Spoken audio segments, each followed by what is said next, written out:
Quando eu era criança, eu ficava inventando de entrar em vários tipos de esporte. Então, era desde lutas, lutas eu lembro que eu chegava só a ligar nos lugares para pesquisar, mas eu lembro que eu ficava fantasiando, eu fazendo aquelas aulas. Entrava na natação, parava, depois no balé, parava, e, e a vida era assim, sempre em busca da novidade, achando que esse novo esporte seria o esporte da minha vida. Aí eu chegava lá, me frustrar. Primeiro eu começava toda empolgada, aí depois com o tempo eu ia me frustrando e depois eu desistia e parava de frequentar essas aulas. Então eu lembro que a minha infância foi bem assim, não só em outras partes da vida, mas no esporte eu também comecei muitas coisas e parei. E quando chegou a vida adulta, não foi diferente. Quantas vezes eu já comecei em estúdios de pilates diferentes? Vai, eu devo ter conhecido pelo menos umas 5 professoras já, mas até mais. Academias, comecei várias e parava. E assim, parece ser tão bobo isso que eu tô falando. Parece ser. Porque quem não vai lá, faz a matrícula em uma academia e desiste, né? Tanto que existe uma estatística de que há uma porcentagem muito alta de pessoas que só se matriculam na academia, elas vão alguns dias e depois elas não vão. Então, é muito natural acontecer isso. Mas em cada aula que eu entrava ali, né? Cada modalidade que eu entrava e que eu desistia, me dava assim uma falta de credibilidade muito grande em mim, sabe? Sobre mim. Aquela sensação de, poxa vida, né? De novo eu tô tendo esse comportamento, de novo eu tô desistindo de algo. Porque uma pessoa que tem TDAH, ela não faz isso, não é só em uma área da vida. Em praticamente todas as áreas da vida, ela começa super empolgada, fantasiando um monte de coisas, e aí depois ela vai para a realidade e ela vê que não é bem aquilo o que ela fantasiava. E isso faz com que isso cause uma frustração, porque não é vez ou outra que acontece isso, sempre está acontecendo isso na nossa vida. Então, a gente começa a se duvidar. E a cada repetição desse comportamento, que vira um padrão, eu pensava assim: poxa vida, de novo? Eu tinha falado quando eu me matriculei nessa aula que tudo seria diferente. E de novo eu estou desistindo. Então, a minha tristeza era sobre a falta de credibilidade, né, que os outros me davam, no caso, vai, a minha mãe que estava ali pagando aquilo ali quando eu era criança, e depois comigo, porque quando eu entrava naquele naquela novo esporte, eu jurava para mim, não, eu vou dar continuidade. Então, aquilo me frustrava, porque eu pensava assim, eu não tô podendo confiar em mim, eu não tô tendo credibilidade comigo mesma. E isso gera uma autoimagem horrível. E essa autoimagem, ela vai interferir e muito na nossa vida. É por isso que eu digo da importância do diagnóstico, de você entender o que é que você tem. Porque depois que eu tive o diagnóstico do TDAH, tudo começou a fazer muito sentido.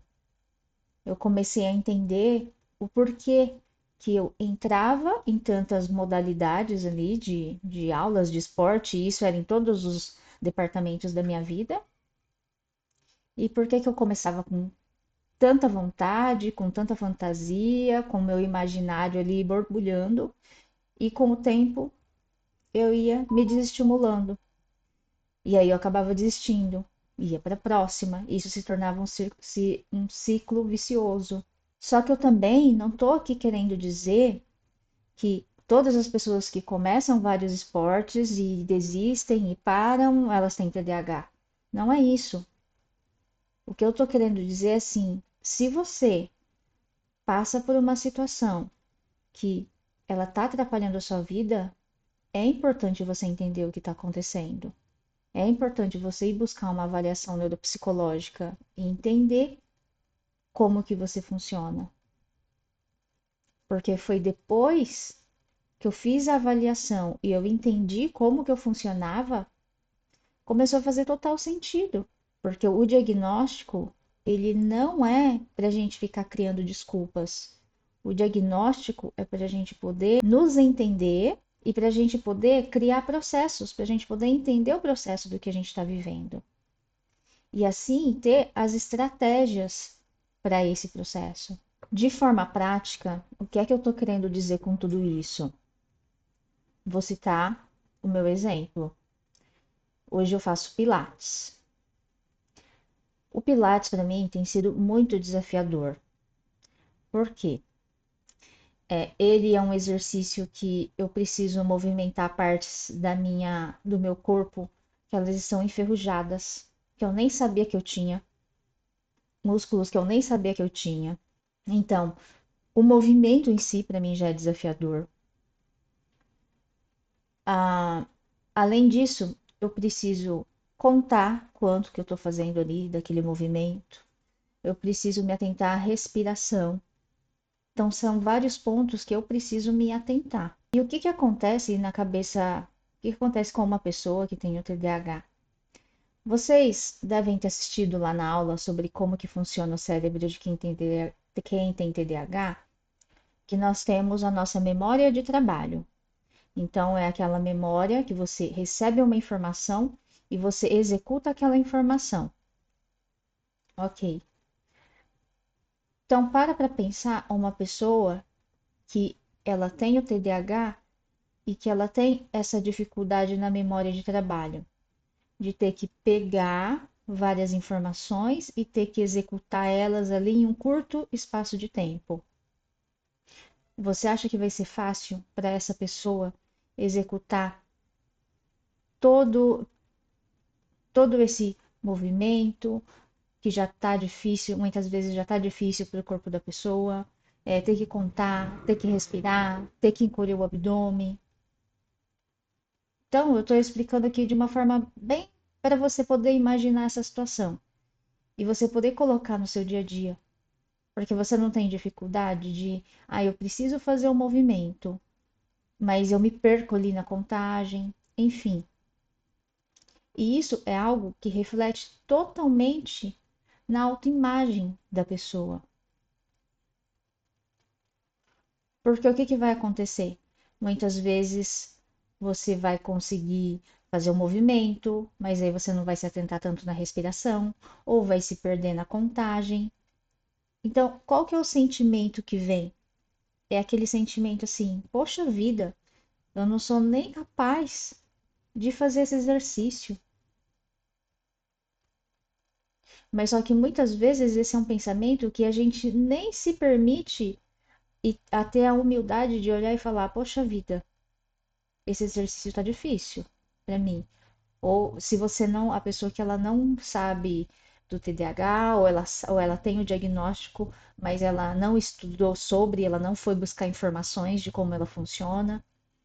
Imagina essa pessoa que ela já tem um histórico de erros, ela já tem uma autoimagem ruim. Imagina ela em uma situação em que ela não consegue fazer exatamente o que está sendo ali solicitado. Quais são os sentimentos, quais são os pensamentos que começam a vir?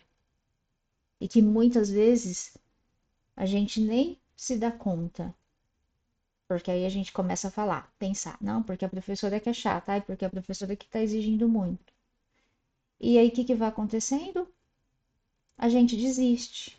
Antes, quando eu não tinha o diagnóstico e eu não entendia como que o cérebro de uma pessoa que tem TDAH funciona, eu ia para uma aula, eu ficava muito preocupada com o que a professora pensava, com o que os colegas do lado pensavam. E o que que acabava acontecendo? A minha energia, ela era direcionada só para essa preocupação. E eu não me importava com a pessoa mais importante, que era eu.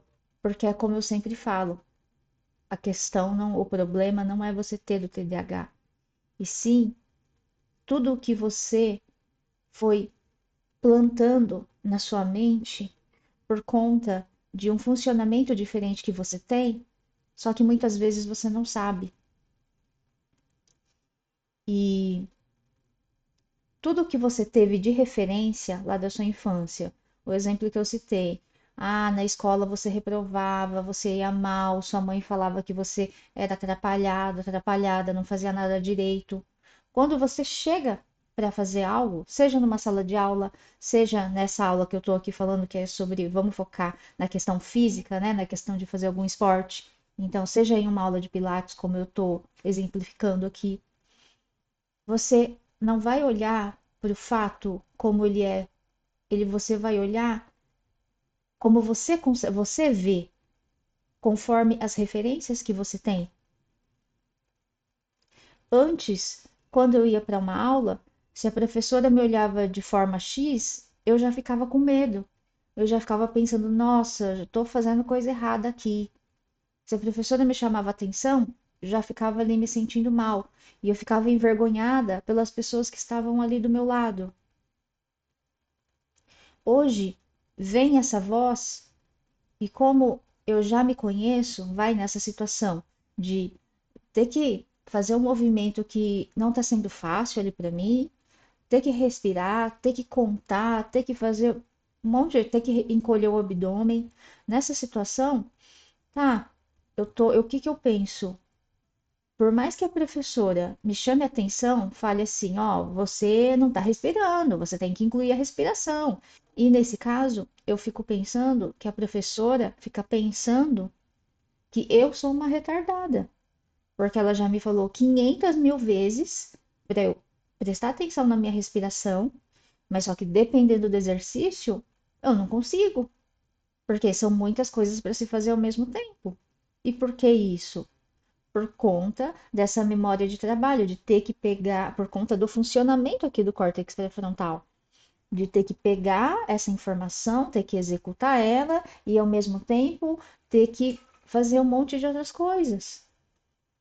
Só que hoje, como eu entendo como eu funciono, eu olho para mim e falo: o TDAH, ele de forma alguma não estou colocando como desculpas, mas é uma situação de eu me acolher, de eu me entender e falar assim: olha, eu vou fazer o melhor que eu consigo e tá tudo bem, porque esse é o meu melhor, não é o melhor da professora, mas ele é o meu melhor.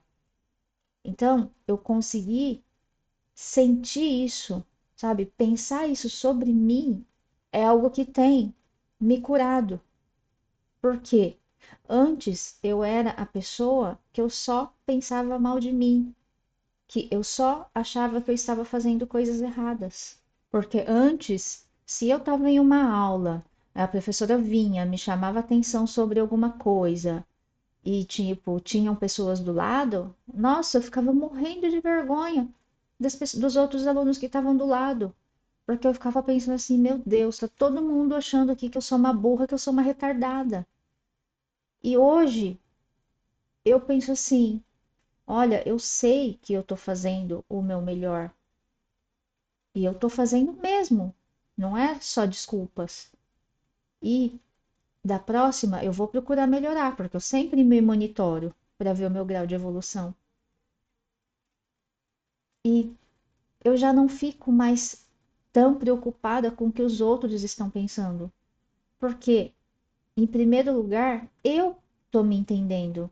Eu tô me acolhendo. E isso que é o mais importante. Porque antes eu ficava buscando a aprovação dos outros.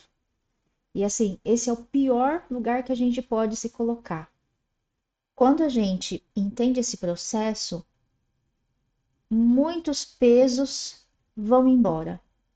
E a gente vê que a gente estava gastando energia com coisas que não faziam sentido. Porque o que mais faz a gente sofrer não é sobre o TDAH em si, o transtorno, mas é a gente não entender ele, a gente não saber e a forma como a gente se trata por conta disso. Por se tratar de um transtorno que tem muito equívoco por aí, tem muita informação errada e muito diagnóstico errado também. Porque o que que acontece, né? A autoimagem da pessoa que tem TDAH costuma ser péssima, por conta daquilo que eu sempre falo, de que a formação da nossa personalidade é desde lá da fase da gestação da nossa mãe, e depois ela passa pelo período de infância, e aí depois na adolescência você tem um reforço de tudo isso, e muitas vezes você não sabe do transtorno. E aí você imagina aquela criança que cresceu em um ambiente de muita crítica com relação a ela, ela começa a gerar essa autoimagem sobre ela, só que ela não quer nem que as outras pessoas saibam que ela pensa isso sobre ela, então ela esconde aquilo, as sete chaves, só que isso começa a gerar um transtorno de ansiedade, porque a ansiedade ela de uma forma assim moderada, a gente precisa dela para a gente fazer o que precisa ser feito.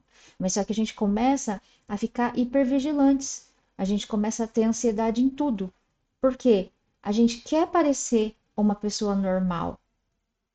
Muitas vezes a gente não sabe. Então a gente precisa olhar para o outro para falar: então é assim que é o certo. Então é assim. Então é um sentimento de que a toda hora nós estamos errados. E quem é que consegue viver em paz com esse nível de ansiedade? E o que que acontece com esse excesso de ansiedade? A nossa amígdala cerebral, ela fica a todo momento falando: você está em perigo, você está em perigo. E aqui o nosso córtex pré-frontal, que já é uma parte que ela é afetada pelo TDAH, aí ela funciona menos ainda. Então você está vendo a gravidade disso que eu estou falando? E são em coisas simples da nossa vida, como o exercício físico. Só que falar assim, ah, tá bom, o exercício físico, ah, eu posso ficar sem fazer. Mas olha o quanto que você ficar sem fazer o exercício afeta a sua vida, afeta a sua saúde, afeta o seu humor e automaticamente o seu lado financeiro, o seu lado de relacionamentos. E para você entender a gravidade disso que eu tô falando, vou te contar uma história. Uma vez eu atendi uma pessoa que ela me contou uma história e que eu fiquei assim, eu me identifiquei muito com o que ela falou e eu fiquei muito triste, porque assim, ela tem uma tia, tem o diagnóstico do TDAH, essa pessoa que eu estava atendendo também, e essa pessoa falou, ela estava buscando terapia porque ela falava assim: eu tenho uma tia que ela tem TDAH e ela é um modelo de pessoa que eu não quero ser. Essa tia é a chacota da família. É a pessoa que é atrapalhada, é a pessoa que só traz problemas. E eu fiquei muito triste ouvindo isso, porque ela comentou que essa tia, um dia ela começa a natação, daí outro dia ela já tá na musculação, e outro dia ela tá fazendo caminhada, sabe? Ela começa várias coisas e para, e aí dentro disso também ela, porque com certeza ela tá indo fazer, procurando tudo isso, porque ela deve estar, o corpo dela deve estar gritando, só que ao mesmo tempo ela não consegue fazer, aí ela não consegue, aí ela fica extremamente depressiva, triste, e quando ela fala que vai começar a fazer alguma coisa, as pessoas tiram sarro dela, e ela não tem credibilidade das pessoas, dos parentes dela, e automaticamente nem dela mesma. E por isso que ela acaba deprimindo, porque ela vê que ela tenta fazer, ela tenta entrar em movimento, mas só que algo acontece ali no meio do caminho que ela não consegue sustentar aquela atividade. Mesmo o médico pedindo, mesmo ela vendo que o corpo dela está gritando. Então você consegue ver como que esse lado emocional ele está totalmente atrelado no lado físico e é tudo junto e misturado, e uma coisa interfere na outra. Por isso, olha só a importância de você chegar em um lugar entendendo qual que é o seu propósito ali.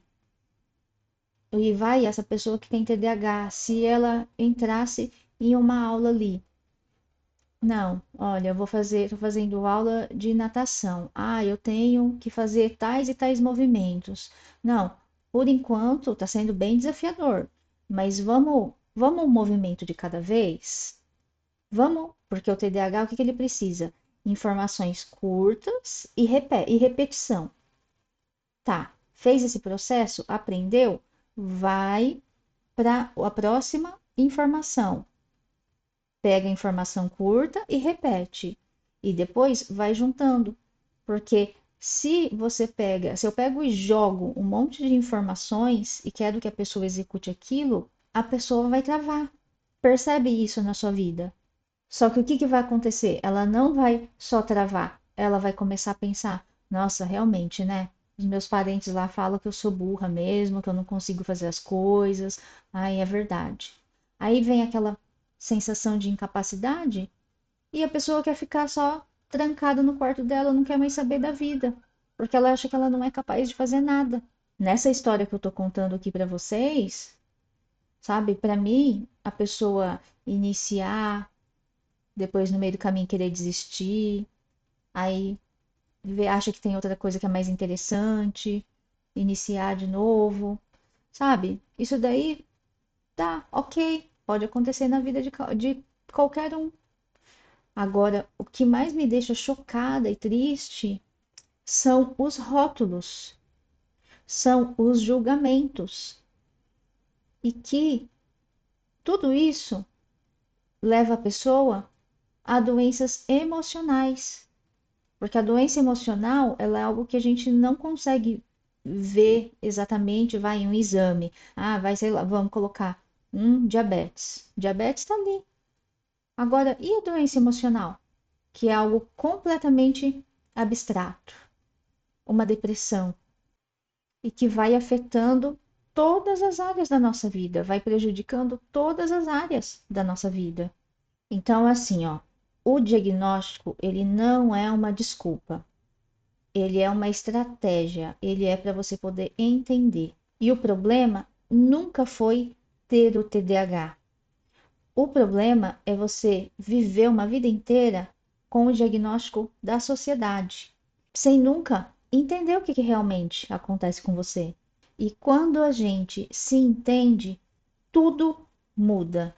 E eu não estou falando isso para você usar o diagnóstico como uma bengala. Ele serve para a gente poder se entender. Ele serve para a gente poder criar estratégias que funcionam para a gente. É a nossa bússola. Porque, assim, durante a infância, nós aprendemos quem nós somos. E é através do olhar do outro. Então, se você era uma criança que reprovava de ano, que era a criança atrapalhada, era a criança tal, qual que é a chance de você ter uma autoimagem ruim? É enorme. Você concorda comigo? Por isso, agora que você já entendeu que esse lado emocional tem totalmente a ver com o lado físico e tá tudo junto e misturado, quando você começar algo novo, o que que você precisa fazer? Você precisa começar a se questionar para você poder criar novas conexões neurais, para você poder ter novos comportamentos. Então, se questiona, por exemplo, tá, eu quero começar a praticar natação. Ok. Então, quais resultados eu quero colher? O que que eu fico pensando antes de fazer a matrícula? O que que eu fico fantasiando? Como que vai ser? Depois, quando você estiver lá na aula, quando o professor vem, te chama atenção, quando ele te explica, procure entender. Você entende o que ele fala? Ele fica ali chamando sua atenção, olha, está errado, você precisa corrigir esse movimento. Quando ele te corrige, o que é que você sente? Você sente vontade de sair correndo daquele lugar para ninguém mais ficar ali te corrigindo? Ou não? Você leva aquilo de boa e tá tudo bem. E com relação aos outros que estão ali? quando o professor fala alguma coisa para você? O que que você, vai, vamos supor, o professor te corrigiu. O que que você sente perante os outros? Você pensa, nossa, os outros devem estar achando que eu sou isso, que eu sou aquilo. Ou, ah, tanto faz. Eles ouviram o professor me chamando a atenção, mas eles são eles, eu sou eu. E é assim, ó, você precisa ser sincero nas respostas dessas perguntas. Porque assim, parecem ser perguntas tão bobas, mas tem muitas coisas que a gente esconde da gente, porque a gente não quer sentir. Porque às vezes vai um professor vir e chamar sua atenção, pode estar sendo um gatilho de uma situação que você viveu lá na escola. Eu sempre era chamada a atenção lá na escola. Aí hoje eu tô com 40 anos, me incomodo quando a professora vem e me chama a atenção. Então, isso já indica muita coisa. Só que assim, muitas vezes a gente já está tão em um piloto automático, isso já está tão internalizado, que muitas vezes a gente não percebe os nossos sentimentos. E o que que acontece? Você pode, vou desistir dessa aula. Mas às vezes é porque você não quer o professor ali chamando a sua atenção. E aí você acha que em outras aulas vão ser diferentes. Então, assim, né? Para contextualizar, de novo, uma vez eu estava na aula e aí a professora veio e chamou a atenção, dessa vez, uma outra aluna. Não, eu acho que você não contou aí, você não fez as 10 repetições que eu pedi. A hora que eu olhei para essa pessoa, tipo, ela fez uma cara, assim, sabe? De tipo, ela fez uma cara assim, sabe, de frustração. E é uma coisa simples. E depois eu tava conversando com essa pessoa, tal, né? E ela tava me falando, nossa, eu acho que eu tenho TDAH, tal, né? E ela é uma pessoa mais depressiva, enfim, falando dos problemas das filhas, de obesidade, enfim, né? E, e eu tendo a minha sensibilidade por trabalhar com esse assunto, por entender esse assunto, né? Eu vi o quanto que doeu para ela, porque era uma coisa muito simples ali para a professora, tal, não foi maldade da professora, mas que machucou ela. Tanto que depois nunca mais ela voltou para a aula. Pode ter sido uma coincidência ali, enfim, mas eu vejo que pode ser algo que eu esteja interpretando dessa forma, porque eu faria isso, mas olha só, né? Como que é tudo, como que os nossos sentimentos, as nossas atitudes, como que elas vão acontecendo e a gente não vai percebendo. E tudo isso afeta a nossa vida e a gente não percebe. Por quê? Tá tudo em um nível muito inconsciente. E é isso que eu quero trazer aqui para vocês nesse curso. É essa consciência em perceber o que na maioria das vezes é imperceptível.